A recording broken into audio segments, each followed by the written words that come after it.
40 years ago, we opened our doors with one mission in mind. We'll be right back with the top 10 songs of 1983.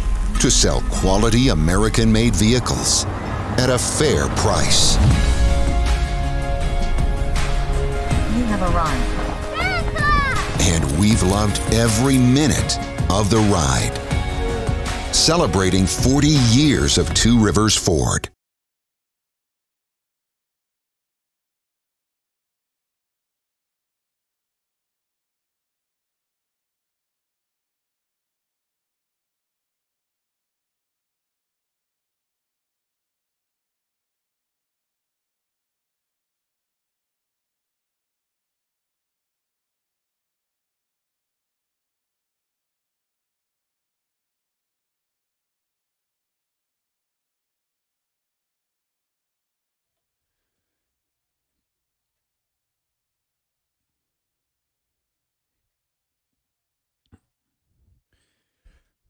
It is straight up 1 o'clock. Good afternoon from the Superbook.com Sports Desk. I'm Lucas Panzica. Big breaking news in the NFL as Sportico reports that Dan Snyder has reached an agreement in principle to sell the Washington Commanders for $6 billion to a group led by Philadelphia 76ers co-owner Josh Harris. The group includes billionaire and former NBA star Magic Johnson. If the deal goes through, that $6 billion price tag will be the highest price ever paid for a sports team. The Baltimore Ravens officially announcing the signing of wide receiver Odell Beckham Jr. on a one-year deal today, having the press conference in Baltimore. Beckham signed as a free agent on a one-year deal worth $18 million, 15 of it in guaranteed money. For all your foundation repair and waterproofing needs, visit USSTN.com. Breaking news at once on your home for the Titans and Vols. This is 104.5 The Zone.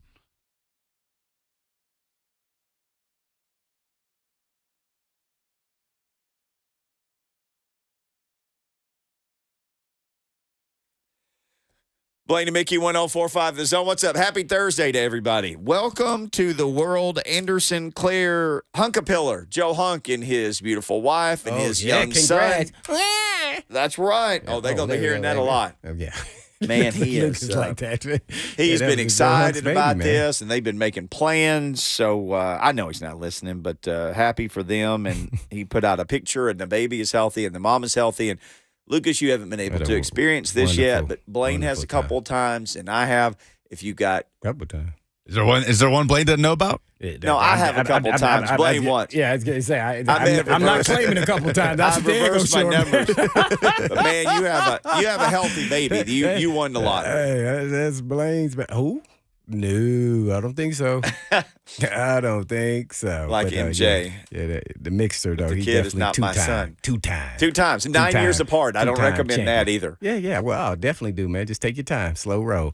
I think you had a plan. Mickey just, play, ding dong and show air, but he had a plan. He wanted to make sure that he stayed young as he got older. No, so he could run around with rabble. So that keeps him going. Just think, you be just sitting on the couch getting a stiff back, just like me. Man. I don't know if that worked. You be coming in here like, who knows what I'd be doing. My back is killing me. It's from all those days, holding that guitar and everything. Man, I'm pitching and hitting and kicking, and he wants to play soccer, and bodies my age are not made for soccer, so I love it.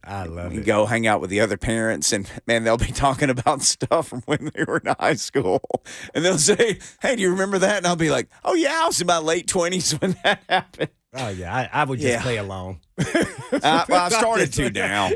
I've started to because now. They used to have this whole long conversation because I want positivity that would start kind of going down the depressing road. So I don't want to rehash all that. Oh yeah.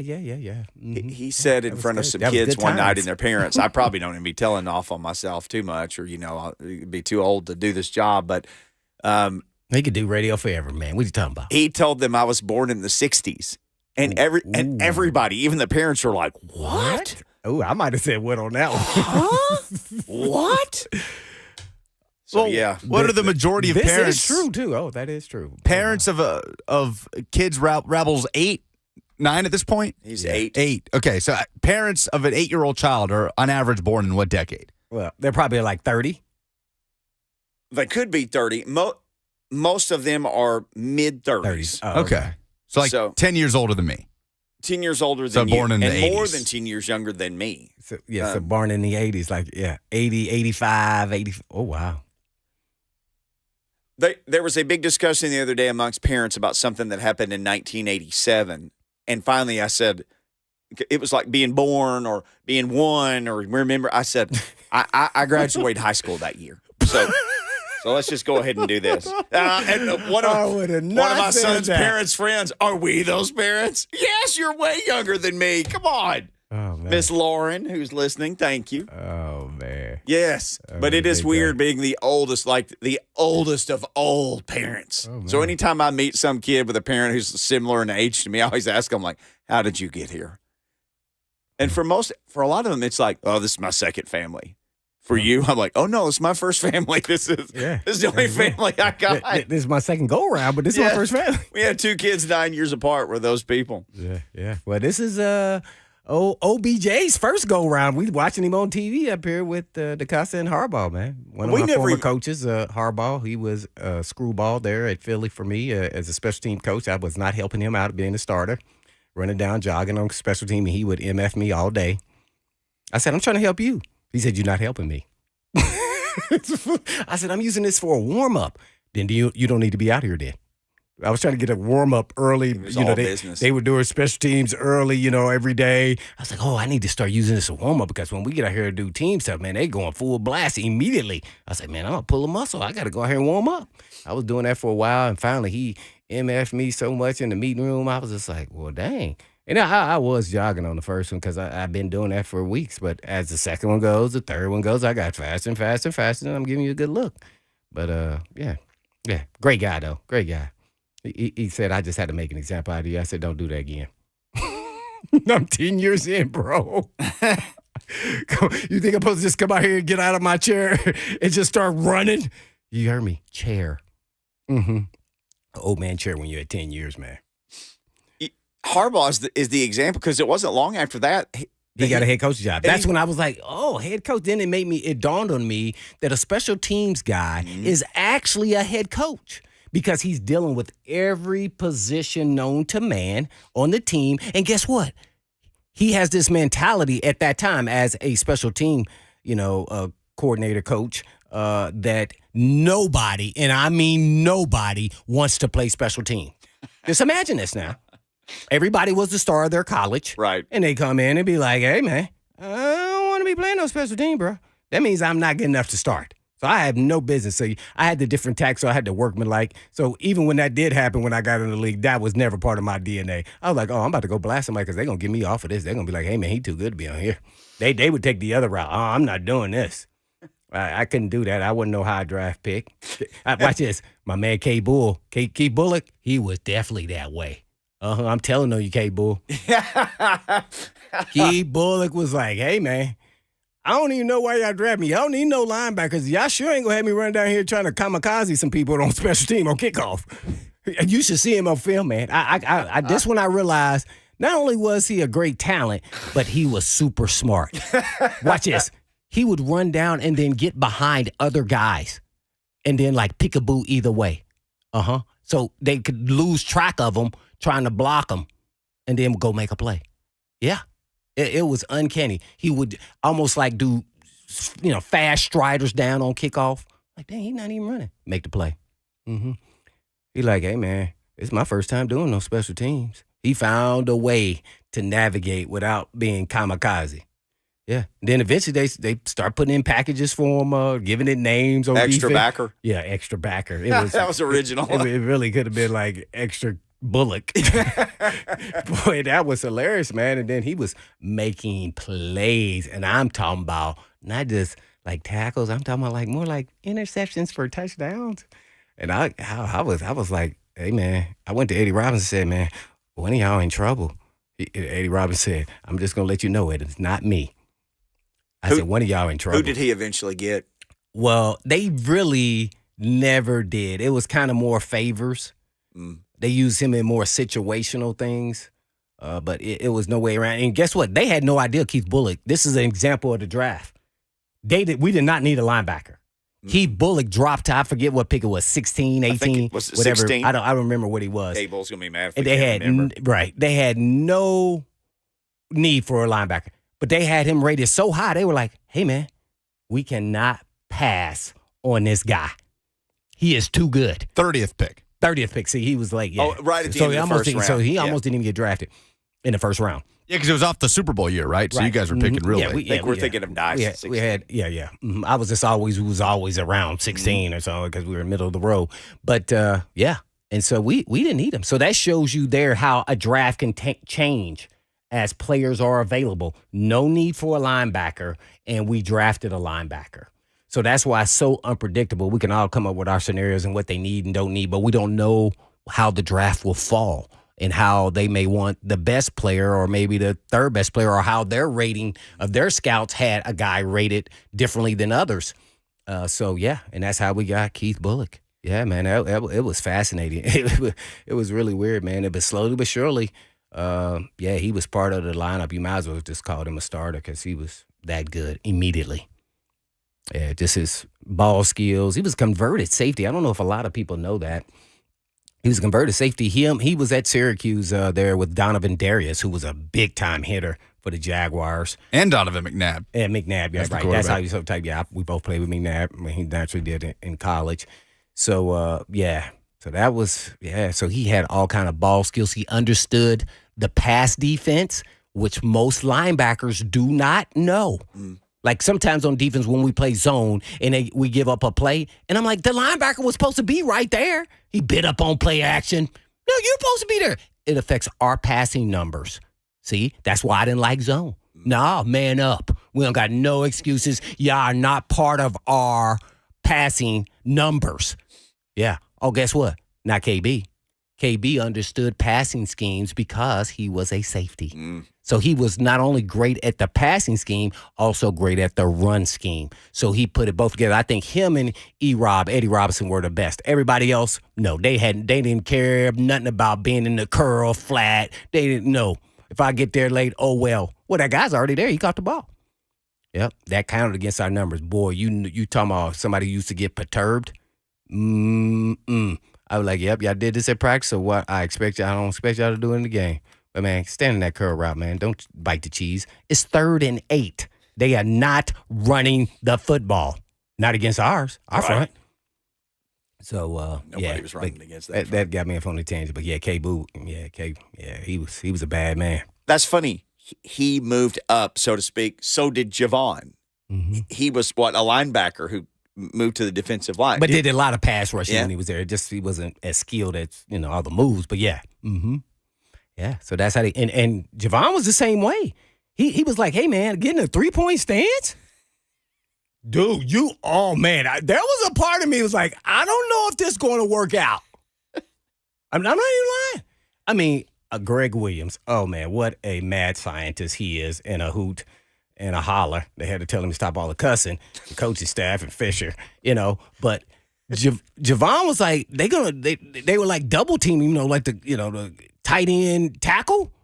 Dude was like 4 yards in my way. Like, hey man, you supposed to be up there. And it went on for a minute there in preseason. And then finally that last preseason game, you said, I think the light clicked on. And it started showing that he was gonna fight it, fight both of them on the blocks. And then I say, okay. Then we got our first regular season game, and it was right on time against the Bumbling Bengals. Yeah, I think that was the game. But there before that, he was a stand-up linebacker, and they said 3-point and go get the quarterback. He was like, when they start doubling down in the run game, he didn't want no part of that. Because, he was light, too, in the, behind. I remember it was only like 245, some small number. Somebody at the Tennessean did a story on what he ate. And to get up to 265, 70. To get to 260 something. Yeah. Mm-hmm. And it was unbelievable what he ate. I'll never forget. They had a picture of what he ate every day. Oh, I bet you Watterson was behind all of that. It was incredible. Yeah. Somebody out there, Jim White, somebody has that because Jim White was a Tennessean. I don't remember which guy, because the Tennessean at them was Murderers Row. They had every writer. And, man, they were writing all these Titan stories. on what Javon ate. It was fascinating. Yeah, well, he got there quickly, but I thought he was. Greg Williams MF'd him so much daily. It was just like, hey, man, give him a break. Like, oh, man, chill out. I'm tired of hearing you talking. This is horrible. We got to build him up now. You didn't broke him all the way down to the bottom. All right. Here's what we're going to do. We'll take our first break of the show. When we come back, it's about to be spring game in Knoxville. Hadn't seen a whole lot of those over the last few years between COVID and stadium expansion and everything else, but they got a big spring game coming up on Saturday. Wes Rucker is going to join us to discuss it next.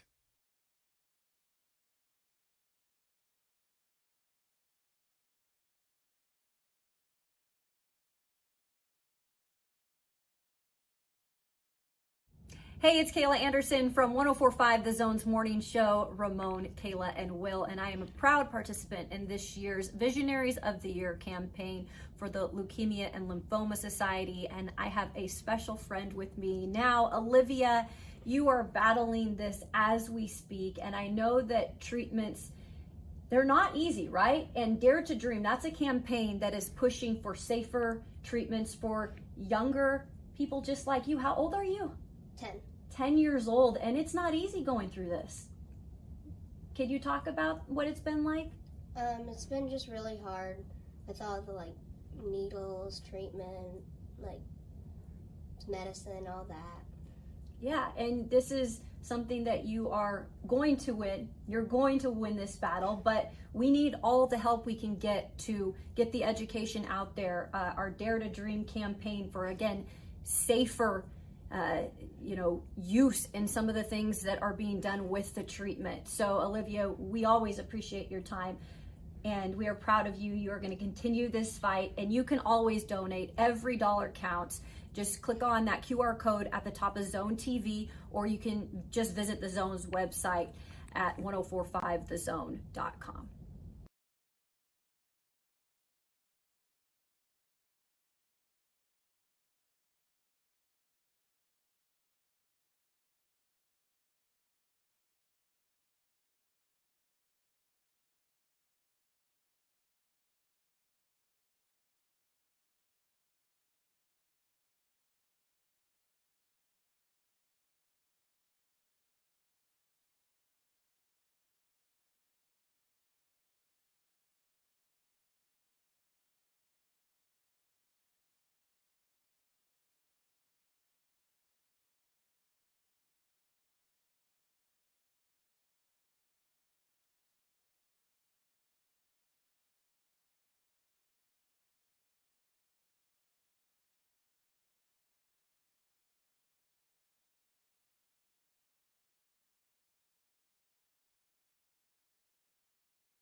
Blaine Mickey, 104.5 The Zone.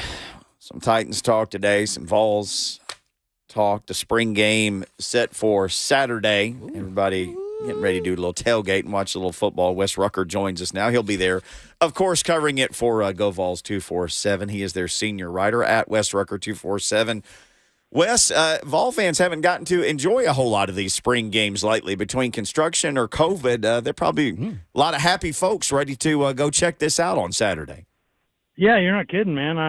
It's kind of an old habit to type like annual orange white game when you're writing it in stories throughout, kind of day-to-day grunt work. But then you think, wait a minute, is it annual? Because they haven't had it in a couple of times lately. But, it's, the Tennessee football is starting to kind of look like Tennessee football again, and people are excited. And, they get a chance to go out there for just $5, which isn't a bad deal, and go watch some ball. Yeah, and the $5 going towards the foundation, right? The athletic foundation. Correct. Yes. Yeah, that's correct. So just, think of it as a nice donation by the end of the day from everybody. I'm sure they'd even take 10 if you wanted to drop it in there. So let's start with this. A lot of young guys obviously get a lot of run in these type of games. Is there somebody that you're especially looking forward to getting an extended look at more than anybody else on Saturday?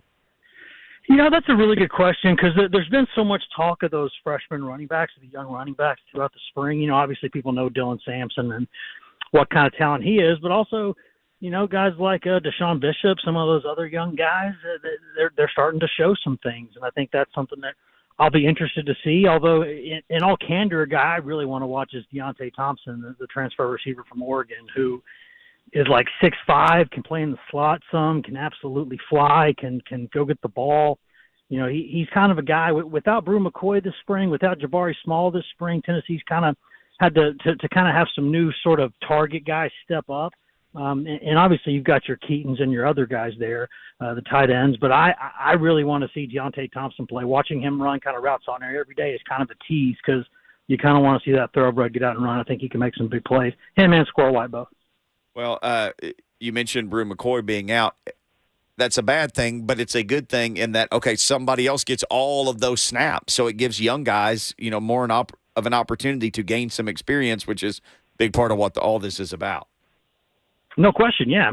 That's, spring is always a sign, because, McCoy played last year. I think after the Pitt game, he was kind of, I don't want to say cooked because he was still a good player, but his shoulder was messed up and he knew he needed surgery and he kind of played through it for 80-90% of the season. So, it'd be exciting to see like an actual healthy Brew McCoy and Jabari Small next season. But y'all know ball, that's how spring goes. If you got a couple guys who are big time players or even younger players, but they're dangerous. Wes Rucker. Oh. That's a different conversation. But in the spring, there's no chance to see those guys get hurt even worse for when season's 6 months away. Go play somebody else. Wes Rucker, our guest right now on Blaine and Mickey. Go Vols 247 at Wes Rucker 247, talking the orange and white game Saturday. Yeah, since we're talking about the orange and white game there, Wes, what is the actual format for the game, or is there one? That's a good question. Blaine, I think I was talking to them earlier. I think it's going to be kind of confusing. Like, I think they tried to make it less confusing, but by doing that made it more confusing. One of those kind of deals. Because what they want is 1v1s, right? That's kind of what they want. So they're not going to do like a draft where there's two different teams and they're kind of equally weighted. They want as much good on good as possible. So as much 1-on-1s and 1-on-2s as 2s-on-2s as possible. So what that's going to mean is, let's say like Dylan Sampson, for instance, he could be, part of the game for the orange team and part of the game for the white team. So I have no idea how the hell I'm going to score this thing or how they're going to score it. I'm just going to look at players and be like, oh, he's good. well, that'll make it fun, and you keep your eyes alive on who's out there and who's where. It's really hard to track. Actually, I think what the coaches try to do to track who's playing where and how much and what's the depth chart look like. I think that's the confusion that they try to bring about in some of these spring games. I'm not sure if that's what they're trying to do here.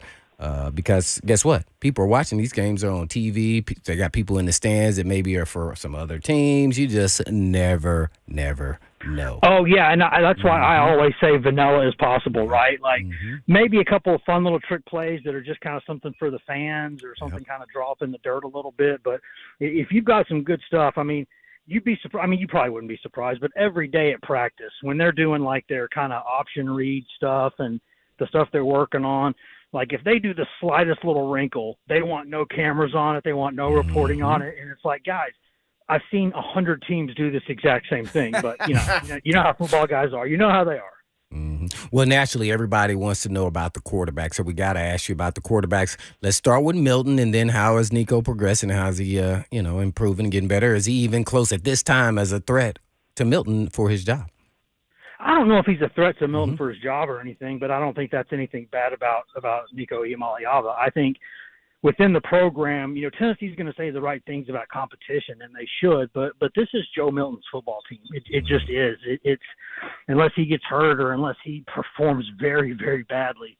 When they're when they need their guy in there, it's going to be Milton.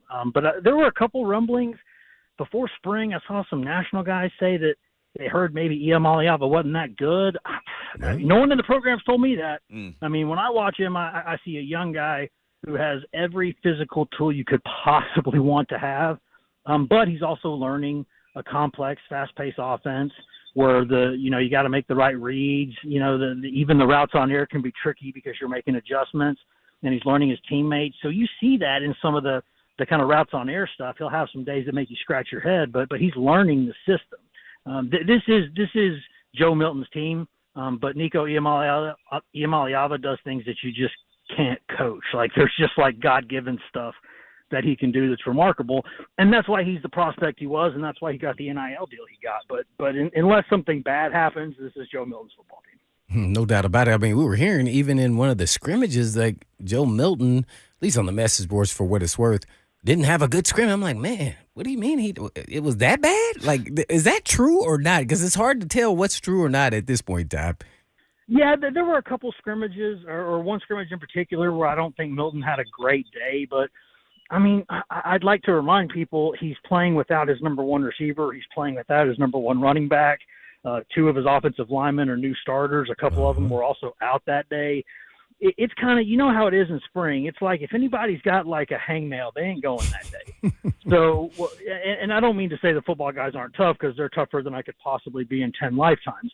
But in the spring in particular, you don't push it with guys. So there are some days where the guys available on the one defense might be vastly superior to the guys available on the one offense.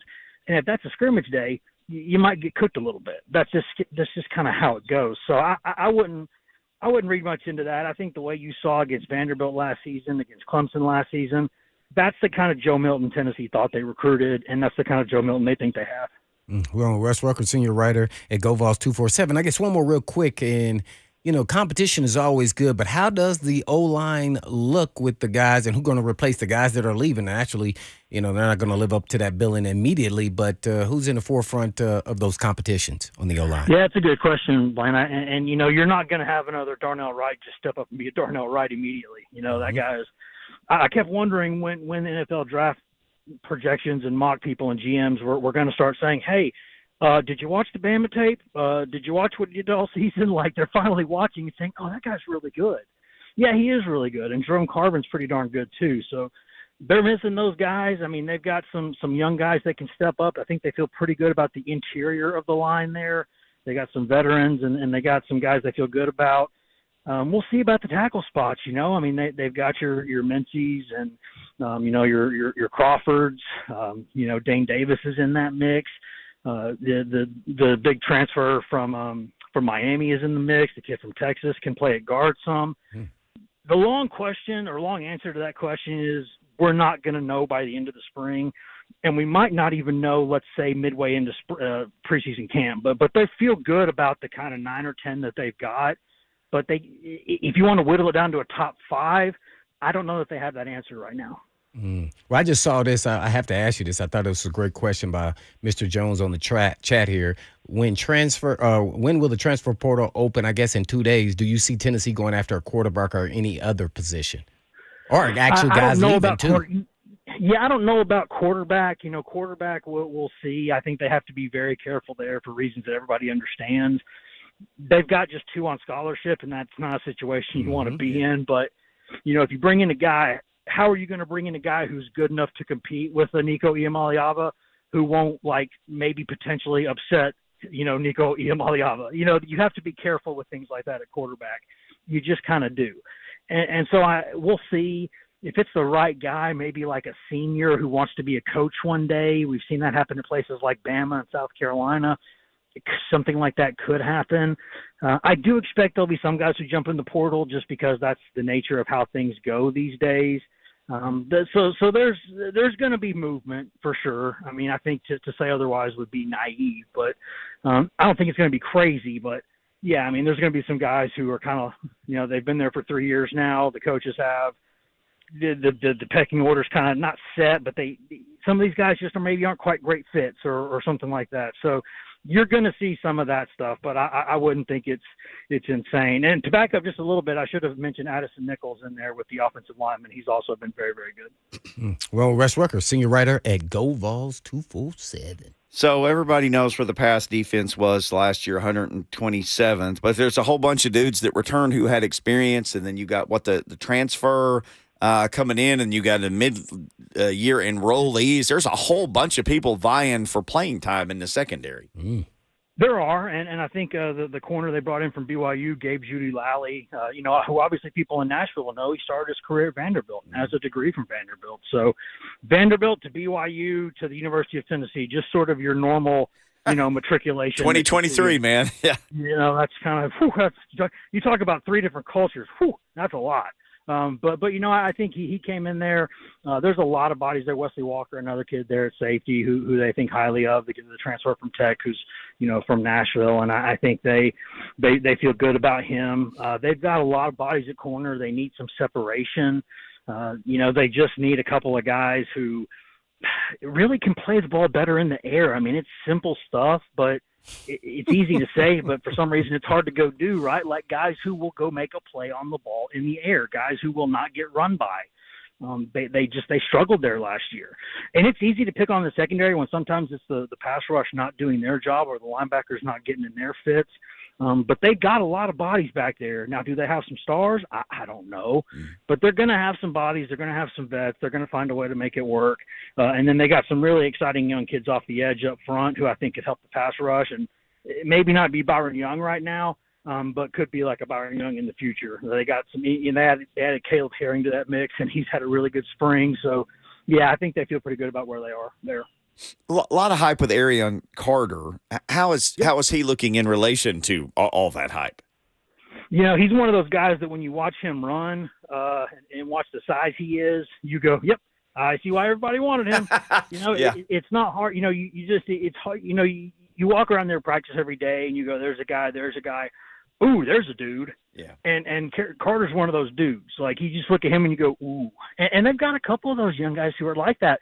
And that, to me, is going to be one of the most interesting plots going into the season. Is this could be the first time, really, that Tennessee's backups will maybe be more physically gifted than Tennessee's starters, because some of the starters are older guys. They know the system. They know what the coaches want them to do, but they're not going to be as athletic as the young cats coming behind them. So, how are they going to figure out which guys they want on the field in which situations? There's going to be some tough decisions to make there regarding playing time, because I'm telling you, some of those freshmen and sophomores, they are absolutely more talented than some of those upperclassmen, but they don't have experience. So, that's why the coaches get paid millions of dollars to figure that stuff out, because I don't want to make that decision. Always interesting when we make the decision to call Wes Rucker. He joins us now talking Vols and the orange and white game ahead of Saturday afternoon. Yeah, Wes, just following on that point, if you had to pick one guy, because spring is always overinflated because, as you mentioned, a lot of vet guys won't practice if they got a little nick or anything else. But if you want to make a bold prediction, name a player that you think will contribute even when the fall happens, and right now people are viewing him only as a backup. Let me think off the top of my head. I could say maybe one of those offensive lineman, maybe like an Addison Nichols. I think he could be someone who ends up playing a good bit, but I know people don't want to hear offensive lineman answers. Oh yeah, I do. That's where you win games.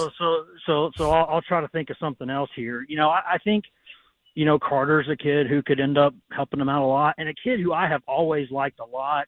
And this is, I don't know if you want to call this, wishful thinking on my part, but sophomore safety Jordan Thomas is a kid I really, really like. He was an absolute firecracker on special teams last season. He moves well. He's really smart. He's got a lot of range. He absolutely arrives to the scene with bad intentions. He's a guy who I think could be a really, really good football player. I don't know exactly where he fits into the defense yet, how much if he can crack that safety rotation. But every time I watch him, and this is just me, I think, man, that guy needs to be playing somewhere. Because if you watch him on special teams last year, he was a missile. And he's got some pretty good size for a safety too. So he's a kid that I don't know when it's going to be. And hopefully for Tennessee fans, it's at Tennessee. But at some point, there's a very good college football player in there. I know that kid can play. Good stuff, Wes Rucker. I guess talk a little bit about the pro day, because I'm hearing Tillman ran like a 3.9. No, I'm just kidding. But I mean, some crazy number. I don't know if it was real or not. I don't know if they were joking with me. I think he's faster than people think. Yeah, and I've said this too, and I have to be careful how I say this, guys, because it's something I've always thought, but for a while I kept saying it, and I started to think I was crazy. But it's really something I believe. I think Jalen Hyatt's going to be a fine pro. I think he's going to be a good player. Mm-hmm. I think Cedric Tillman's going to be a damn good NFL football player. I think he might end up having the better NFL career of the two. It's like he had one kind of nasty injury last season. He didn't play like himself, but people forgot.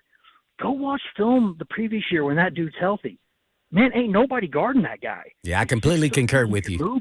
Physical, he gets 50-50 balls, and he did his best work against Georgia and Bama when you're playing the best DBs that you're going to see at this level.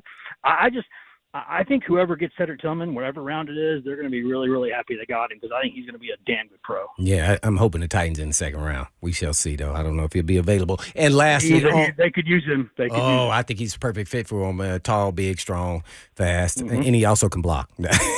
I got to say that. And he doesn't mind the block either. I know. He's tough. He's got that dog in him. Yep. Lastly here, what's going on? How's this going to end with Jeremy Pruitt and this story at this hearing? I mean, are we going to learn anything new or anything surprising that we didn't know before?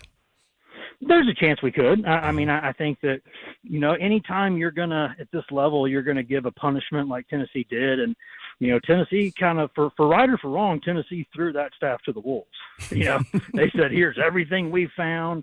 Here's all the stuff they did. Please don't punish us. Too bad. And when you do that, of course, you're going to run the risk of blowback, right? Like, those guys are going to know stuff too.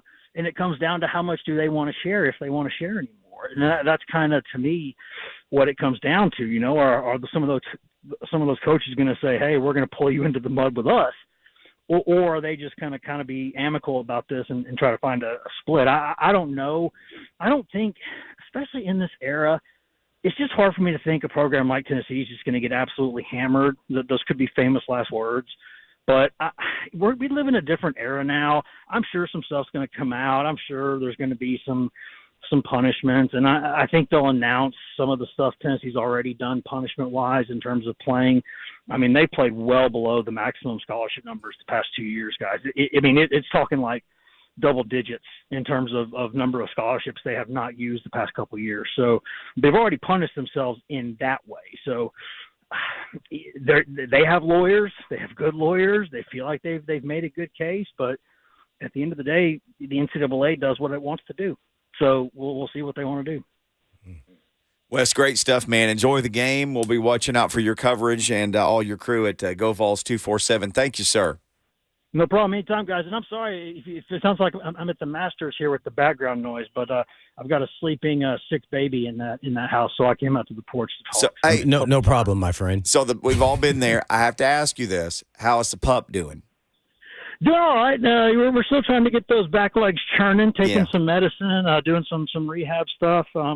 It's getting a little bit better, but I'd be lying if I told you he was totally up on all fours right now. He's still kind of mopping around a little bit, but we're going to get him fixed. We're going to get Gus fixed. Well, give him and the baby a hug from Uncle Mickey and Uncle Blaine, man. I hope everything gets better around your place. Will do, man. Appreciate it. Thanks, yes, sir. Appreciate it, Wes. Wes Rucker. All right, we come back.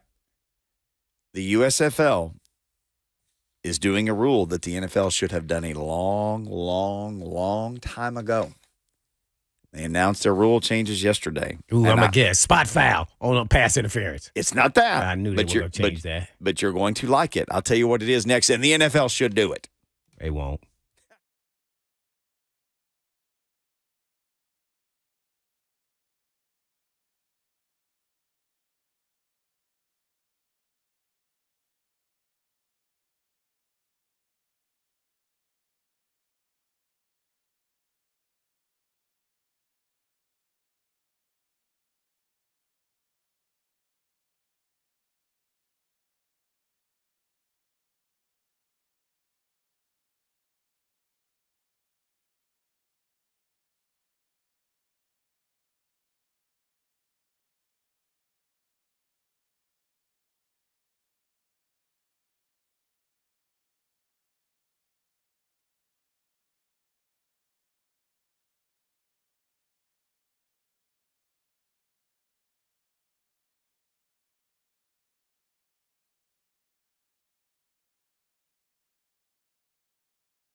Not tricky. Listen to Blaine and Mickey.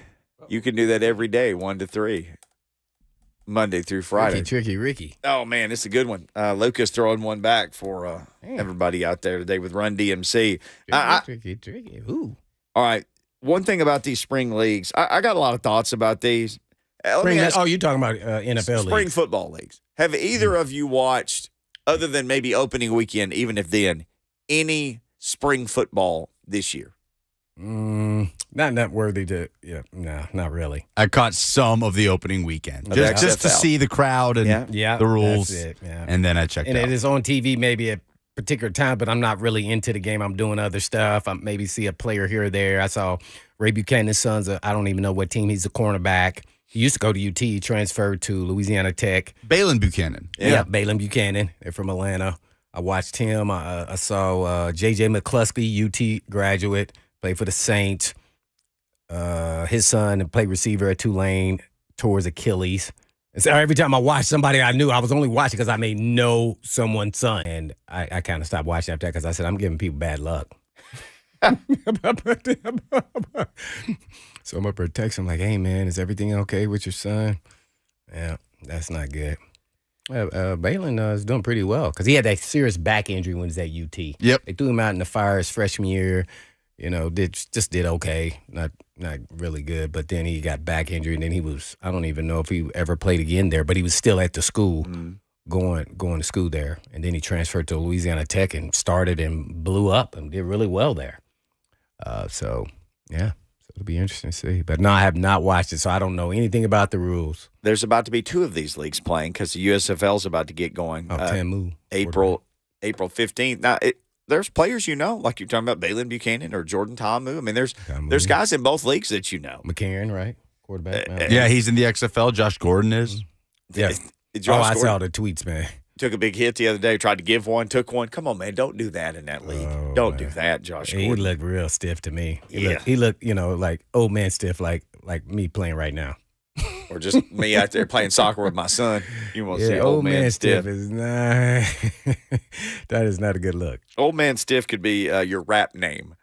I like Old that. Man Stiff. Old man stiff. We were trying to come up with a wacky you can take DJ that name in. for Yeah, our okay. friend Lisa Manning earlier. I don't think that would work for her. Yeah, we were trying to give her Destiny. Destiny. She's like, no, that's a stage name. I'm not going to tell you what she actually said. She said that's a stage name. All right, I'll tell you this rule that their USFL is going to do that the NFL should have done. Everybody will agree with this. Now, I don't know. We got to wait. Lucas is the brain trust of us all. Okay, here it is. Here's what they're doing. By the way, they should combine these two leagues and just have one. Just combine it into two leagues and call it the USXFL or whatever you want to call it. Combine it into. I don't know now. I don't know if that one's going to happen. Combine it into one league. But and I just do combine agree. all I your wish resources. they could do that. But What does the X stand for? Is it like Extreme? Yeah, the United they took it States from- Extreme Football League. Yes. I kind of like that. The USXFL. Just combine it into one. Maybe the NFL would throw a little bit of money your way. You could develop some quarterbacks, some offensive linemen, that kind of thing. Make the league bigger, just one league. Yep. But I don't know if that's going to happen. It's never going to happen. The NFL is like, we have college football. They develop our players. But, I mean, there's still a place for it. I think just combine and make the USXFL, and we could have our, at least centralize it all in one place. Here's what the USFL is doing. A forward fumble out of the end zone. So let's say Lucas is trying to score a touchdown, starts to reach the ball out. The ball comes out, goes through the end zone and out of bounds. Has he passed the goal line? No. It's the I can dude make who's sure. like on the Where the 3-yard coaches line. tell you to never reach out. Yes. Yeah. Mm-hmm. Because what happens? That's Ball the goes, UT guy. ball goes Pig. out of the end zone, Pig. Yeah, Big Howard. touchback, and given to the other team. Mm-hmm. Not in the USFL. What is it? Touchdown? No, they're bringing the ball back to wherever it was fumbled. Just like if you fumble the ball forward out of bounds anywhere on the field, they just bring it back to where you fumbled it. That's what they're going to do for those. It's no longer a turnover. The offense gets the ball back wherever it was fumbled originally. Even if someone else touches it, but they don't have control of it. Yep, doesn't matter. Fumble through and out of I'm the end not zone. surprised. I'm not going to say I love that rule either, by the way. You a defender, though. I was like, hey, man, we just got the ball They're back. already trying to make sure we keep the offense and score points because that's why people are watching. So they're going to give them the ball. So another thing to give their offense an advantage. Can you believe the NFL hasn't done it, though? As many advantages as they want to give to the offense now. True, but that rule is a little bit different to me. I think, I don't think they're going to change that one. Oh, I don't think they will either. And I don't know, Lucas, what do you think? I don't know how I feel about it because on one hand, it almost makes sense to treat it as if you've just fumbled out of bounds because that's what you've done. And that's exactly how they said it. It's no different than a fumble out of bounds anywhere else anymore. Yeah, but I've also never gotten too worked up about the rule of fumbling out the back of the end zone being a touchback. A lot of people hate that rule. Anytime it happens in any game, go to Twitter and see, that's the dumbest rule ever. Who invented this? Why? Well, see, here's why I think this rule is important. You guys just helped me think about it. Is one if you intentionally throw the ball forward but made it look like you were reaching for the ball. See, now you're giving somebody a touchdown when they actually were manipulating the rule. Well, it's not a touchdown. You just get it all the way back to wherever you fumbled it. Well, I mean, yes. You get another crack at a touchdown. Yeah.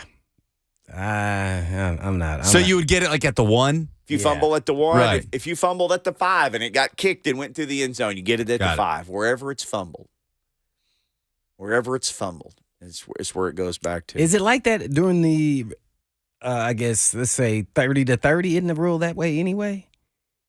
Like if you fumbled out of bounds, wherever the ball was out of bounds at, even if no one had control and you were the last one to have control, it's a spot ball right there, right? Yes, the ball can't. At least in the NFL. So that's what they're really in the trying rules to follow. announcement, it said the ball can't be advanced. It just goes back to wherever it got fumbled the first time if it goes out of bounds. Where the guy was, not actually where the guy was, right. yes. Mm-hmm. And so that's what they're going to do is take it back to where the guy was. I guess that makes sense then if that's what you want to do. Do you guys like the kickoff where everybody stands still and the kicker and the return man are the only two people moving till the return? I do like that. Yeah, I do like that. I like that. I don't think it makes a big substantial difference in the amount of returns we do or don't get. So I think it was to stop concussions. Yeah, that's it. That's what that's the big difference. All the dudes running into each other, and they're so close they can't concuss each other. In theory, in theory, there's no running start like that. But I still think that could happen. I just like the way it looks. To be honest, I like it. I do. I really do. I hope the NFL adopts some of these rules. That one there is up to debate. That one you brought up is a real question. But maybe the NFL may do that one. Because that puts points on the board, as you mentioned. That's what they want. Yeah, and that's what they want. Yeah, they don't want to see 10-9 like the Titans. All right, we don't have 10 or 9 minutes. We got to get on to the next hour of the program. Justin Mello is going to join us. We'll review draft choices with him. When we come back, though, I want to ask you guys about a crazy draft scenario that I dreamed up this morning while I was brushing my teeth. And I want you guys to tell me if I'm crazy or not. All right? We'll do that next. I just want to know if you dental flossed. I flossed.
It is 2:02. Good afternoon from the Superbook.com sports desk. I'm Lucas Panzica. Multiple reports that a deal has almost been reached between the Washington Commanders and Josh Harris, a co-owner of the Philadelphia 76ers, to buy the Commanders franchise from the Snyder family. Initially, the report was from Sportico that a deal has been agreed to in principle, but Front Office Sports and ESPN coming out and saying a deal has not yet been finalized, but a $6 billion bid has been submitted by Harris in a group that includes former NBA legend Magic Johnson. The Nashville Predators have already been eliminated from the NHL postseason for the first time since 2014, but will finish out the regular season with a 2-game homestand starting tonight at Bridgestone Arena against the Minnesota Wild. Puck drop at 7 p.m. For all your foundation repair and waterproofing needs, visit USSTN.com. Breaking news at once on your home for the Titans and Vols. This is 104.5 The Zone.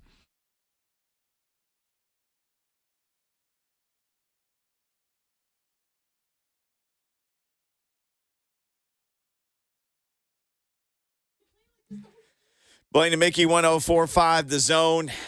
What's up, everybody? Happy Thursday to you. Second hour of the show, just moments away from Justin Mello, our favorite Canadian draft expert from the Draft Network, who will join us and break down a bunch of different prospects.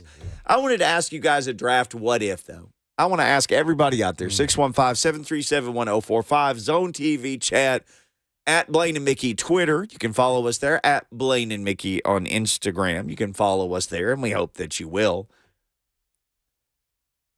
Okay, Blaine told a story. This wasn't even scripted. It's like we're one heartbeat here. What was the story, Lucas, that Blaine told you he don't listen to me. about Keith Bullock in the first hour of the show? Was that a position of need? No. They did not need a linebacker. Had 3 starters, like solid freaking starters. Yeah. They drafted the best player available. He was pick number 30. They had to invent ways to get him on the field. Extra backer was the name of the – even Bullock. You've told that story, and so has Keith. So I want to ask you guys this. Pick number 11, let's just say the Titans stay there. Maybe they really like Paris Johnson. Maybe he goes 8, 9, somewhere in there. Maybe they really like Skoronski, and they don't even care if he's a guard. Maybe Skoronski goes, let's say, 10. Maybe that's where he goes off the board. What if they like all the quarterbacks, all 4 of them, but maybe all of those guys are gone by that time? And maybe there's somebody else that they liked. It could be JSN at receiver. It could be anybody. Maybe there's somebody else that they really liked, and Coach Mack has explained how boards are you stack it and you rack it and you say no to crack it. Yes, and all those things. What if you got to 11 and the best player available on your board, and maybe he was already your best player available, is Bijan Robinson? What if you get to pick 11 and the quarterbacks are gone, top 2 offensive linemen are gone, and maybe you don't have that high of a grade on the number 3 tackle, and maybe he's your highest graded guy? Derrick Henry's in the last year of his contract. You run the football. That's what you do. That's your whole identity. You run the football. Who did we have on a couple of days ago? And I said, it was a draft guy, an NFL guy, and I said, which position has the biggest gap between the number 1 guy and then he goes, you can stop right there. It's a running back. It's not even close. So what if you could draft the next Derrick Henry to replace your Derrick Henry? And for 1 year, you'd have both. Well, let's get this correct. There is no next Derrick Henry. Well, there's no pterodactyl, whatever you call it. In your mind, though, maybe. But he is nationally a great running back. We shall see how well he does. I think he'll do well. But, man, that's a – brushing my teeth. Oh, that's a tough one there, man. Brushing my teeth. So what are you asking us? Will we take him? Would you take him? I mean, there is a scenario where he is legitimately the best player available at 11. Outside of a quarterback, a tackle, or a pass rusher. So let's say maybe the other 2 pass rushers, the pterodactyl guy from Texas Tech. Tyree Wilson. Yes. And then, of course, Will Anderson. Let's say they were included in the guys who were gone. And you're looking around a room and you're going, this guy could be a generational talent, a running back. There's people saying that, too. I have not watched enough of him, but, man, when I watch the highlights, there is nothing that he cannot do. And I'm talking about blocking, running, catching, everything. He hits the nine, and he follows it up. He was a 5-star, and he lived up to the billing. Yep. And Will Anderson Jr., heard him on the interview say he was the best running back he faced all season. I heard that. He said he ran hard. Remember, Texas gave them all kinds of trouble, too. Like, whoa. I don't know, man. I'll let Lucas, the young statesman here. The old man got to still think about this. There's only like 3 teams: the Ravens, the Eagles, the Titans. Who when they unpack the bus, they're going to try to run the football at you. Here's your next 6 years, 7 years, if you want, whatever. Take the 5th-year option, franchise him once, however you want to do it. Give him a say. Here's your next 6, 7, 8 years of we run the football. That's what if it was anybody else, I wouldn't even think about it. It's the Titans, though. This is what they want to do. Some people are saying he is the highest graded player in the entire draft. Doesn't mean he's going to go number 1, Nope. But he is the highest graded player. Wow. I don't think I hate it. I haven't heard anybody say it. I haven't heard anybody bring it up. Man, this would be a tough call, and I'm sure they've already sat down and went through some different scenarios. I don't know if they did this one, but they should have, the Titans, that is, because of the running back position. There's always a possibility the number 1 running back can slip down. There's no doubt about it because of the position. If you can get the best and highest graded player at their position, and all your players were taken that were high grades, but it were more need, but high grade, and they're gone. Yep. I think I'm going to side with Lucas. I think I will go for it. I think I would. It'll be a tough call because the only other thing I can think of in my mind is, which you did not mention, is would I then go shift to highest graded cornerback? If JSN is gone and nobody else really intrigues me at 11 besides that receiver, maybe lower, maybe I trade down and to get another pick. But if I had to stick there, man, I think I would take him. I really do, and that may sound crazy because he's a running back, but I think he's a generational player. So this franchise has a history of generational running backs. There's a pattern here. 4 of them. Mm-hmm. Not 1, not 2, not 4. 4 of them. Yeah. So that would, and that still models part of Vrabel's mentality and identity. So I wouldn't probably be opposed to it. So Dane Brugler of The Athletic, one of the best draft analysts out there, does the monster the beast. Yeah. The beast, not the monster. So the way Dane breaks it up is he does some background on the player. He does all the combine measurements and testing, and then he does the statistics from their college career, and then strengths, weaknesses, and summary. The strengths paragraph, if I read all of it, we would be here for the next 15 minutes. But under weaknesses, Brugler says, doesn't always run angry through contact, has a tendency to run tall and would benefit with lower pad level, which was a knock on Henry coming out. Guilty of making Andy George. Yeah, guilty of making too many moves in the backfield at times. Will get bounce happy, especially when it worked earlier in the game. Currently inconsistent in pass protection. Must improve his patience and strike timing. He fumbled 6 times in his career. Proven workhorse. Durability is not a concern, but he missed the final 2 games as a sophomore because of a dislocated elbow. So you're reaching in the weaknesses when you're going back to 2 games missed from a dislocated elbow in 2021. But the summary where he has a whole paragraph and then that last blurb in bold says, overall, Robinson is the complete package as both a runner and receiver with vision, instincts, and elusive traits that will translate well to the NFL. He is one of the most talented players in the draft class. I'm just saying, you're at 11. The top edges are gone. The quarterbacks are gone. Your top 2 offensive linemen are gone. If he is the highest rated player on your board, because at some time in the draft in spring of 1999, and they're all sitting there and they go on the clock and somebody goes, the best player available on our board is this dude from Syracuse, Keith Bullock. And guess where you were? You were at the end of the draft. So you knew it was a possibility somebody was going to slip. Yep. In this case, you're at 11. Oh, that's a tough one there, man. But that was also the defending AFC champion Tennessee Titans, right? Right. Picking best When player Bullock available. was drafted, yes. When you're a winning team, you can afford to do that. Yeah, not Very true. Titans who haven't won Great since point. November of 2022. Great point. LAC on the Zone TV chat, Bijan in the first, wide receiver in the second. You got me thinking. Nathan says, I think it'd be one of those, well, if he's still there, we'd be crazy not to get him type of things. I wouldn't be mad at it. Bjern, too, says, nah, I'm good. Yeah, this would be a tough call. Man, because you got pretty much anybody you want to go after at 11 that you think is worthy of that pick. Where will you not miss? And that's what leads me to, running back. And I don't know all the players that's coming out and how high they're all graded. But, man, if all the needs and graded players are off the board at offensive linemen, there aren't no receivers really that's catching your drift at 11 besides JSE, and you're saying he's gone.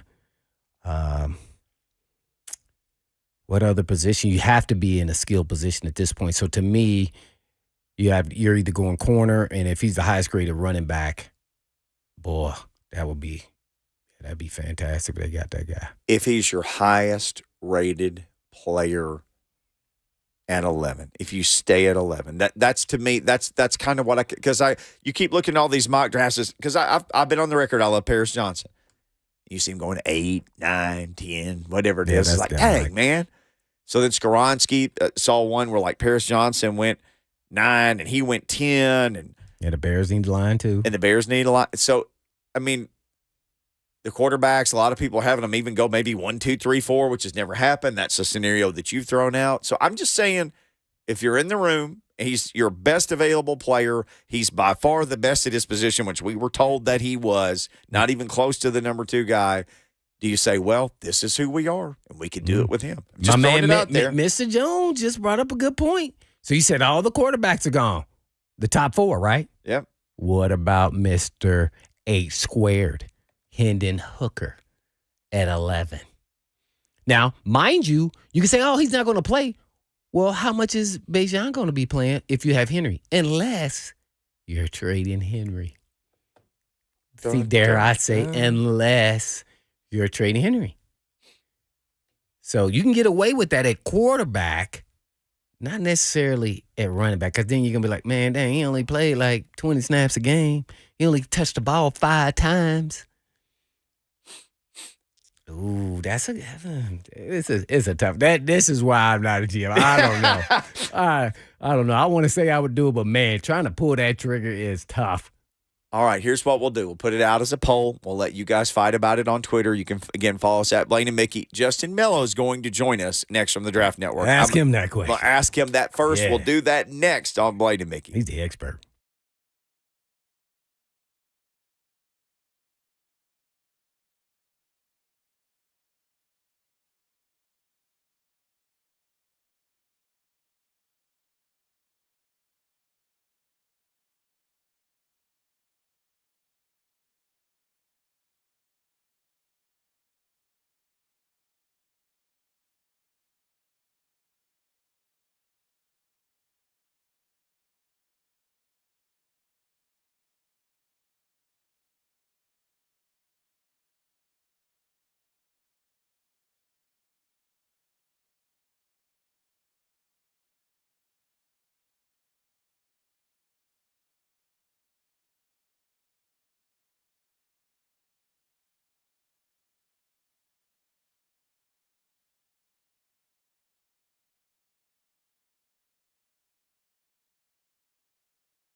Hey, it's Kayla Anderson from 104.5, The Zone's morning show. Ramon, Kayla, and Will, and I am a proud participant in this year's Visionaries of the Year campaign for the Leukemia and Lymphoma Society, and it is my privilege to be sitting here with Olivia. She is going through this battle right now at 10 years old. I know it has not been easy for you. You've been going through treatments and continue to. Why is it so very important for people to donate? So we can get easier treatment options, and it will help the research of leukemia and lymphoma. Yeah, and this is such a strong young lady, and every little bit will help. Like she said, the Dare to Dream campaign for safer treatments. This is not a disease that discriminates. It hits all ages. We've seen athletes that are dealing with that right now as we speak. But Olivia right here, she's going to win this battle, and we are here to help. So you can easily donate. Every dollar counts. Just click on that QR code at the top of Zone TV. You can just also go to 1045thezone.com.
Blaine Mickey 104.5 The Zone. Draft week coming up very soon. Less than 2 weeks away now. The NFL draft hits Kansas City. Saw an estimate. They said they might have 300,000 people or something there. I thought, that's like one day in Nashville. Congrats. Good job, guys. Justin Mello, he's interviewing a bunch of guys lately and covering the entire draft for the Draft Network, among other outlets. Justin, let's start out with this one. I've been told that I'm crazy multiple times now via cell phone message and in the Zone TV chat. Let's say the Titans stay at 11. Let's say they stay at 11, and their top-rated quarterbacks are gone. Maybe a couple of top pass rushers are gone. Maybe their top 2 rated tackles are gone by the time they get there. Maybe even Jackson Smith-Njigba is gone. And they are sitting there, and the highest-rated player by a mile on their draft board is Bijan Robinson. And how much they like to run the football, and Derrick Henry in the last year of his contract. That's tough. Look, you pulling my hair out, man. Yeah, you can never rule it out, but it would definitely be a questionable use of resources, right? This is a team that has holes all over their roster, right? On offense, a few on defense, but mostly on offense. How many, it'd be tough, right? You're talking about 4 quarterbacks being gone. I think 3 or 4 linemen would be gone in the sense of, Broderick Jones and Paris Johnson, Peter Skoronski, maybe even Darnell Wright from Tennessee. Well, right there, that's 8 guys right there, right? So you figure in that case, one of a Tyree Wilson or a Miles Murphy or even a Jalen Carter or certain, Will Anderson's not going to be there, but for the sake of the numbers game, one of them is going to be there, right? Or a Jackson Smith-Njigba. So, look, there's a chance when they come on the board that Bijan Robinson is their highest-ranked player. I say that because he's one of my highest-ranked players, and I think you'd have to be blind to not have him as one of your highest-ranked players in this class when you throw positional value out the window. But with all the holes they have, if your scenario were to come to fruition, I would probably try like heck to trade down, pick up a couple extra picks, and then take one of the remaining edge or linemen, whatever pick they trade down to. Where do you have Robinson if you have a top 100 or a top 30 or 50 or whatever it is? Do you have him in your top 10? I have him number 2. Oh, I've got him number 2 overall. Yeah, just behind Will Anderson Jr. I mean, I just think he's that good. Like, if you're going to throw positional value somewhat out the window, which I think you should when you're doing a big board, I think you should rate these players from best to worst, so to speak. He's a top 2, top 3 player in the class. I mean, it's an easy evaluation. I remember when John Robinson drafted Jeffrey Simmons, right, way back when, and he did an interview a few days later, and he said, well, my 11-year-old kid could scout Jeffrey Simmons. It's easy, right? You throw the tape on and you watch him. You watch him. Yeah, right? You just watch him dominate on tape. Well, Bijan Robinson does that on the other side of the ball. I think Bijan Robinson is so good that he could play slot receiver on a full-time basis. I mean, you would never ask him to because he's a hell of a running back, but he is that good coming out of the backfield as well. He's a mismatch nightmare for linebackers and safeties. You just piqued my interest by saying that. Maybe I'll put him in slot receiver for a year until Henry's contract is up, and then I'll move him right back to his spot. Justin, are you going to live by this? We're going to put this out everywhere, or are you going to change your mind? I'm giving you a chance to sneak out of this. I'm not going to change my mind. I don't think there's any scenario where you would ever ask him to play slot receiver on a full-time basis. I just think he's that good. Like, when you line him up out there, there isn't a safety or linebacker that can cover him. Like, we spend so much time talking about how good he is as a runner, and he is, but he is just as good of a pass catcher, and that's such an important aspect in today's game, right? You need guys that can come into the backfield. And keep in mind, if I want to feed into your little theory here, Derrick Henry's not a very good pass catcher, right? So if you wanted to pair them together for a year, I just don't know that you take Henry off the field enough to get use out of Bijan in that manner. But certainly he's a terrific. My podcast partner, you guys might be familiar with, at Titans Film Room, Justin Graver, who produces the Around the NFL podcast. He's a Texas alum. So every episode he's been joking. He sneaks it in there. He says the Titans should draft Bijan Robinson at number 11. So you never know. Stranger things have happened. Well, I'll say this before we pivot away from that topic. I have been sworn to secrecy, so I cannot say who. But they did bring in a running back for a top 30 visit. They brought one in, a pretty damn good one. It wasn't Bijan Robinson, but they did have a running back in the facility for a top 30 visit. Was that the Tulane guy? I don't think so, no. Oh. He's my number 2 guy. I like him too.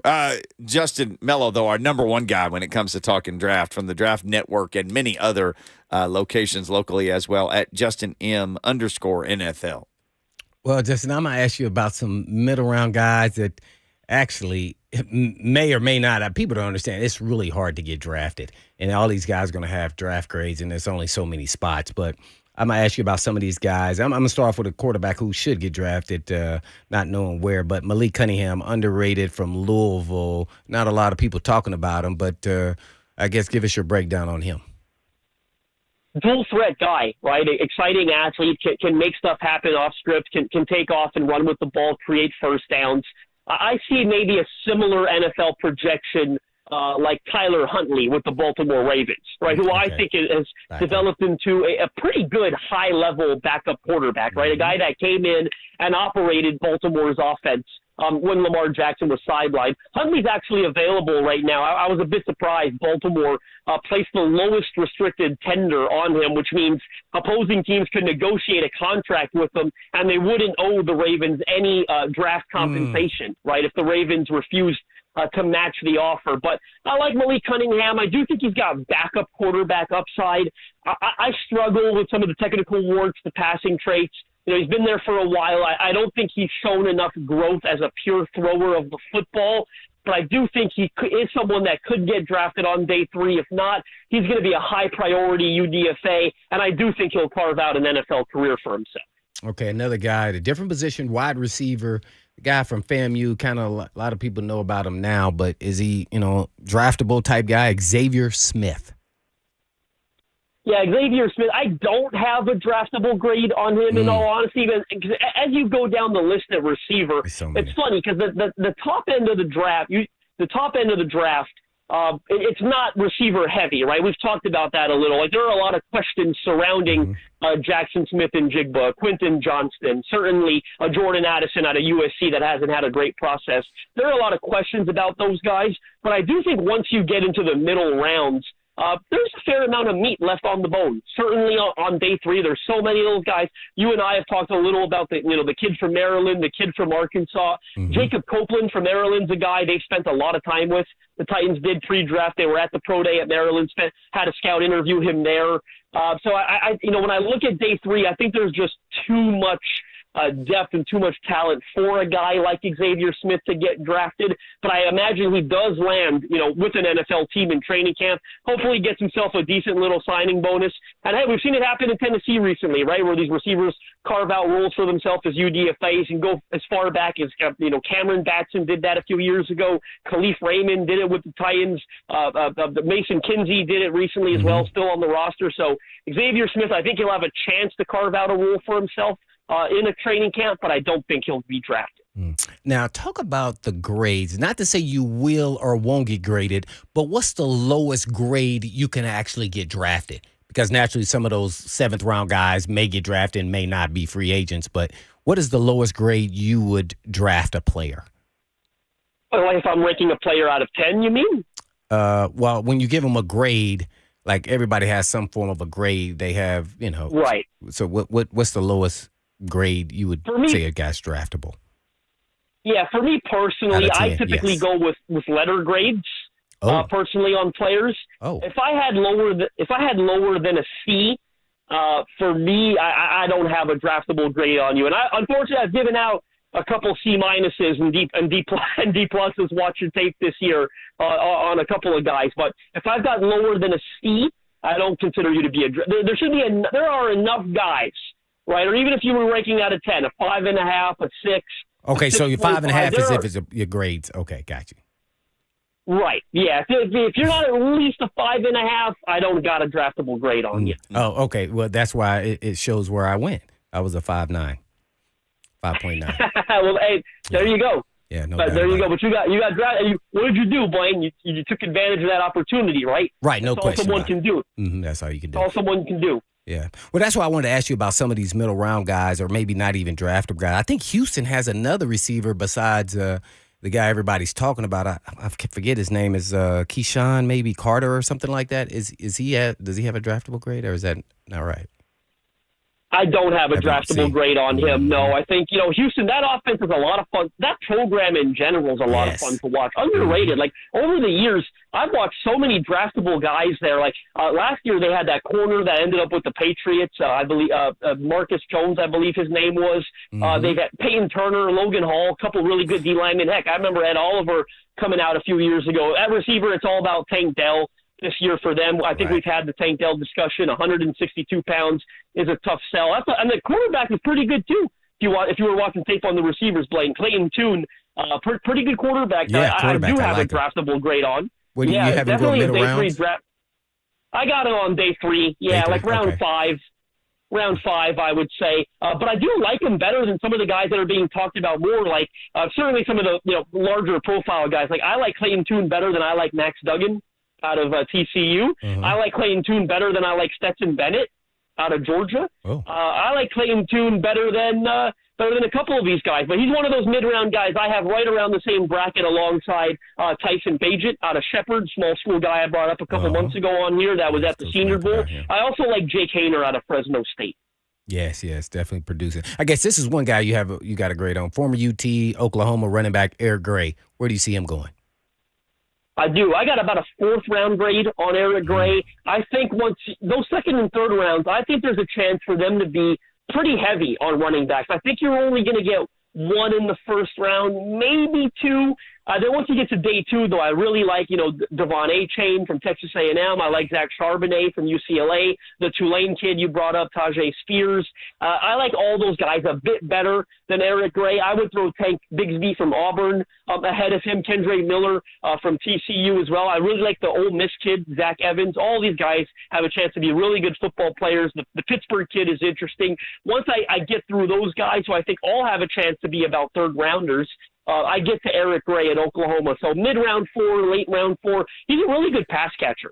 As I'm sure one thing you noticed on tape, Blaine, and I think that's going to be his bread and butter at the next level is he can come in on 3rd downs. He's really good in pass protection as well. And you know as well as I do, that's so crucial to getting on the field as a rookie, right? Like if your team can't trust you in pass protection as a running back, it's really hard to carve out a role for yourself as a first-role player.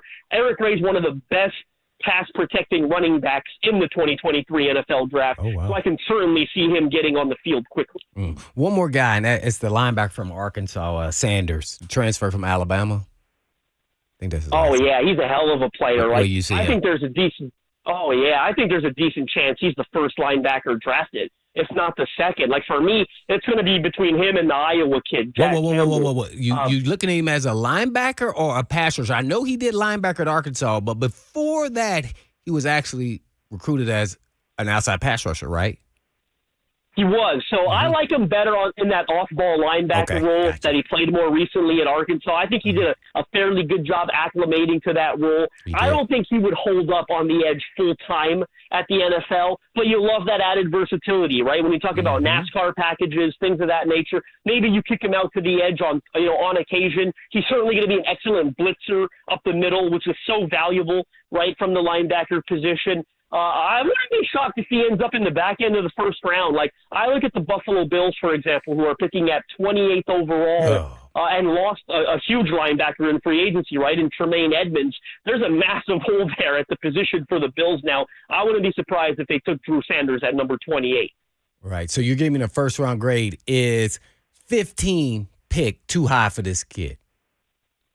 Yeah, I think so. Me personally, my grade I actually got like an early 2nd on him, but certainly, as you know, the NFL teams, they've never have 32 ranked 1st round players, right? They tend to top out around somewhere between 15 and 18 on most years. So I don't have him that high, but with that said, 32 players got to go in the first round, right? Or 31 this year, I guess, the Dolphins had the forfeited pick. But 31 players will go in the first round this year, and I wouldn't be surprised if Drew Sanders is number 28. Yeah, I really like him, Drew Sanders, man. But we're on with Justin Mello, the Draft Network. You mentioned Drew Sanders maybe not being able to hold up outside at his size, right? And there's a guy, he's listed as an edge, Nolan Smith out of Georgia. There's a lot to love about him, but 6'2", 238 or 235 is about where I've seen him listed. That's just not a whole lot of dude to be doing the things that I think teams would want him to do if he's an edge in the league. Well, 3-4 scheme. Yeah. Yeah, this is going to be he's been a tougher evaluation for me than most. Because, look, the Combine was historically good, right? I don't got all the numbers in front of me, but it was historically good. It was elite. The 40 was a ridiculous time. I think was it in the 4.3s, if I'm remembering, or high 4.3s. The broad jump, the vertical jump, they were all like elite results. When you turn the tape on, there are flashes of good tape, but he's not someone that consistently dominated at Georgia. And unfortunately, he got hurt this past year, so he didn't get to finish the year. But he wasn't on course for having like a double-digit sack season type of year, right? So he's been elevated into that first-round conversation because of the Combine. I wouldn't be surprised if he gets drafted in the first round. There are some edge-needy teams. Like I look at the Los Angeles Chargers, for example, at I think 23rd overall. They're a good fit for him because he could come in and play behind Bosa and Khalil Mack and be more of a designated pass rusher, provide them with the depth that they don't have behind their two horses right now. But you're right. I do worry about his ability to hold up on the outside at that current playing weight. Now, look, Georgia's essentially an NFL-level program, but you do hope that when he gets into an NFL strength and conditioning program, and guys always slim down for the Combine, right? They always want to run fast. So when he's at 238, you hope you can get him up to about 245, and maybe you feel a bit better if he plays at that weight full time. But I'm on board with you guys. I would have concerns about him holding up on the edge, especially on first and second downs if you're going to ask him to defend the run. There's so many little. Let's just stay on the size timeline here. There's so many little receivers this year. Like I know this isn't your work, but it's easy to pull up. Like the CBS draft rankings, 5 of their top 10 receivers are 177 pounds or less. 6 of them are under 6 feet tall. Is this just a weird class, Justin, or do we need to get used to a bunch of little dudes in the receiver draft every year? No, I do think it's a bit of a weird class, and I think it's a bit of an anomaly. And I'll be honest with you, essentially all of them scare me. Right? Like I always say it's a big person league, right? Guys in the NFL are big and fast. NFL teams are always looking to get big and fast. And Garrett Wilson was one that I don't want to say fumbled, but last year, the size scared me a little. He was very comparable, I believe, to Jackson Smith-Njigba, especially from a weight perspective. I was almost dead on, I think.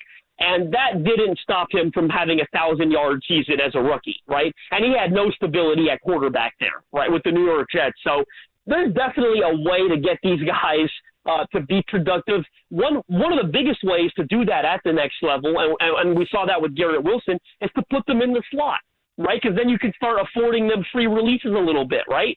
Those nickel corners ain't playing press coverage. They're not in your face trying to jam you at the line of scrimmage like we see happen on the boundary, right? So if you get him in the slot, you don't get your hands on him quickly, you're in trouble, right? Because guys like that, if they're shifty enough, they're good route runners, they're going to get open, right? And that's one way to sort of hide the size deficiency is to put them in the slot. But they do worry me. Look, I say this, I think I might have said this a few weeks ago. Every year we fall in love with one of these little receivers, and they don't pan out, right? But no one ever goes back and talks about that, right? Like, I try to hold myself accountable. I love Calvin Austin last year out of Memphis, right? A local guy.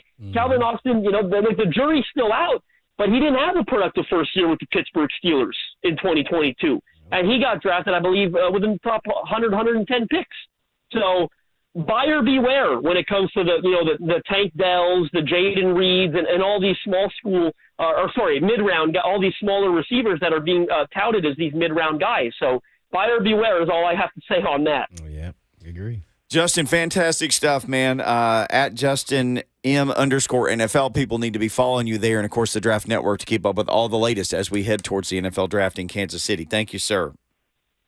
Appreciate you guys. Yes, sir. The one and only Justin Mello. All right, when we come back, we'll wrap things up for today and get you ready for 3HL after us. But we'll be right back.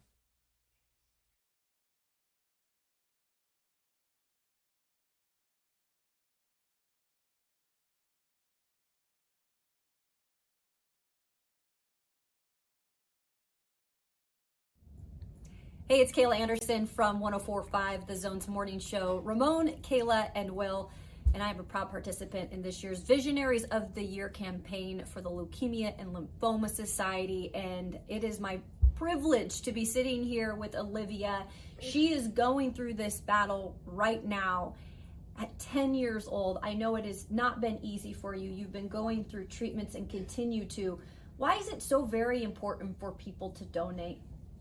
So we can get easier treatment options, and it will help the research of leukemia and lymphoma. Yeah, and this is such a strong young lady, and every little bit will help. Like she said, the Dare to Dream campaign for safer treatments.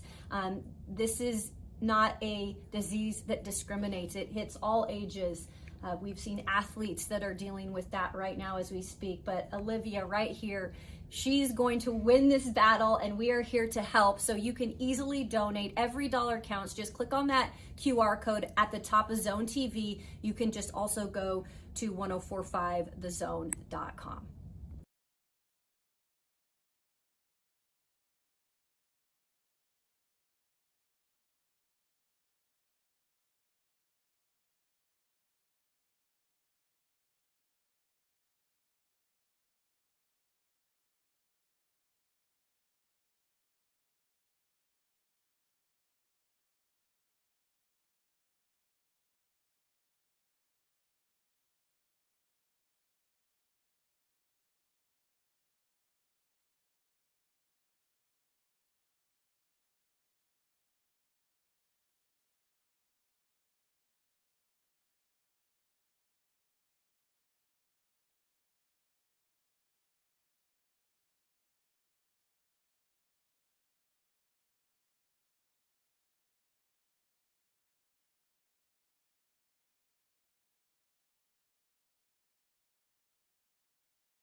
Blaine and Mickey, 104.5 The Zone. Man, fun show today. Fun show. Especially that crazy question you gave me and Lucas. I just did that to you guys. I wanted to throw you off. You tortured us. Oh, man. Curious to see what kind of feedback we'll continue to get from that. It's up on Twitter at Blaine and Mickey. All right, have you guys looked at the latest Mel Kiper mock draft? I like looking at mock drafts. I told you guys I've tried to quit cold turkey. I've tried not to look at like 50 of them a day, to not be up at 1 o'clock in the morning rabbit holing. Have you guys looked at the latest Mel Kiper mock draft? Glanced over it. Okay. Yeah, I think it was a couple of days ago, right? A couple of days ago. Yeah, I forgot who they. I've read so many different ones. Yeah, so I looked at it. Yeah, he had Darnell Wright going number 9 to the Bears, which makes perfect sense. Darnell Wright is just like a phoenix, just rising in this draft. It's amazing. He has Seattle getting Hendon Hooker at number 30. Number 30. Okay. Hendon Hooker, Seattle, number 30. Mm-hmm. Maybe that's a good situation for him. Sit for a year, get well, whatever he's going to do there. Do you guys know the next draft, the next Tennessee Volunteer player that he had picked in the draft after Darnell Wright, who will probably, by all intents and purposes, be the first Vol taken, Hendon Hooker, who could very well be the second, who was taken third in this draft on this Mel Kiper 2-round mock draft? Third? Who was taken third? Behind Wright and Hooker. Behind Wright and Hooker. Who did he say? I'm going to say Tillman. Was it Tillman? I'm going Tillman. And it wasn't Hyatt? Hyatt? What did he say? Not Hyatt. Not Hyatt? No, I said Tillman. Is it a former Vol Watch this. I'm going to transferred? get y'all. Princeton fan? No. Byron Young. Byron Young. Oh, we forget about him. He had him going 44 to Green Bay. He has Jalen Hyatt going 55 to Detroit. They could use another receiver, obviously. In this 2-round mock draft, Cedric Tillman did not appear, but Byron Young going ahead of Jalen Hyatt. And I thought, man, that'd be a great trivia question. I hope he does. Tillman drops the third round, man. Titans all over that.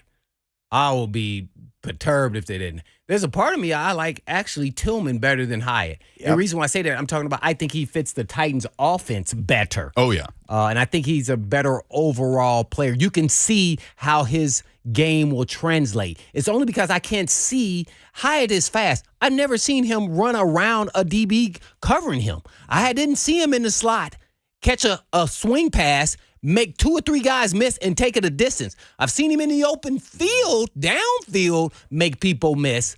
So he's not a gadget guy to me. And he's slight. He's thin. He's just a vertical speed guy. There's not going to be a time that he's going to be able to run like that in the NFL. So you can't see it, but you can see his speed. Tillman, you see speed, route running, dog, hand catcher, comeback catcher, all of that. You can see it all. He can block, and he has size. And by the way, that's why I asked that question today to Wes Rucker. They were saying he ran some 4.0 or something. Yeah. So he is faster than you think. Yeah. I'm telling you, Tillman, in my mind, you can see all the things that say he's going to be a successful pro player. Mm-hmm.